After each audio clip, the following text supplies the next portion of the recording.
வெகு காலத்துக்கு முன்பு மிருகங்களின் ராஜாவாகிய சிங்கம் ஒரு காட்டில் வசித்து வந்தது. அங்கு இருந்த மற்ற மிருகங்கள் சிங்கத்தை பார்த்து பயந்து வாழ்ந்து வந்தனர். ஒரு நாள் சிங்கம் இரையை தேடி காட்டில் அலையும் போது ஒரு குகையை கண்டது.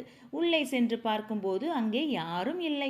நிச்சயமாக இங்கே யாரோ வசித்து வருகிறார்கள். அவர்கள் வரும் வரை இங்கே இருந்தால் நிச்சயமாக பெரிய விருந்து இன்றைக்கு உண்டு என்று சிங்கம் தனக்குத்தானே பேசிக்கொண்டு அங்கே ராஜா போல் அமர்ந்து இருந்தது. மாலை நேரத்தில் அங்கு வசித்து வந்த குள்ளநரி திரும்பி வந்து பார்க்கும்போது வெளியே சிங்கத்தின் கால் தடங்கள் இருப்பதைக் கண்டு அதிர்ச்சி அடைந்தது.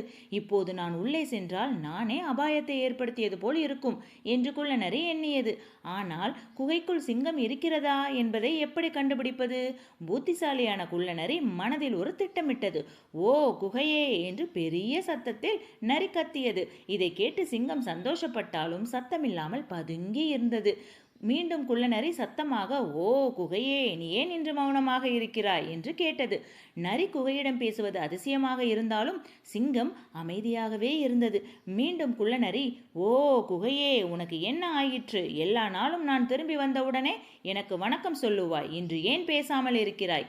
என் மேல் ஏதாவது கோபமா? நான் திரும்பி செல்கிறேன் என்று சொன்னது. அடக்கடவுளே, இப்போது நான் எதுவும் செய்யாமல் இருந்தால் எனக்கு உணவாக வேண்டிய அந்த நரி நிச்சயமாக தப்பித்து செல்லும். ஒருவேளை என்னை கண்டு பயந்துதான் இந்த குகை பேசாமல் இருக்கிறதோ என்று எண்ணியது அந்த சிங்கம். உடனே தன் கர்ஜிக்கும் குரலால் வணக்கம் சொல்லியது. அதை கேட்டவுடன் நரி பயந்து ஓடியது. தன்னுடைய புத்திசாலித்தனத்தால் நரி தன்னுடைய உயிரை காப்பாற்றியது. இக்கதையின் மூலம் நாம் அறிவது என்ன? சிந்தித்து செயல்பட வேண்டும். இந்த கதை உங்களுக்கு பிடிச்சிருந்துச்சுன்னா please subscribe, like and share. Thank you.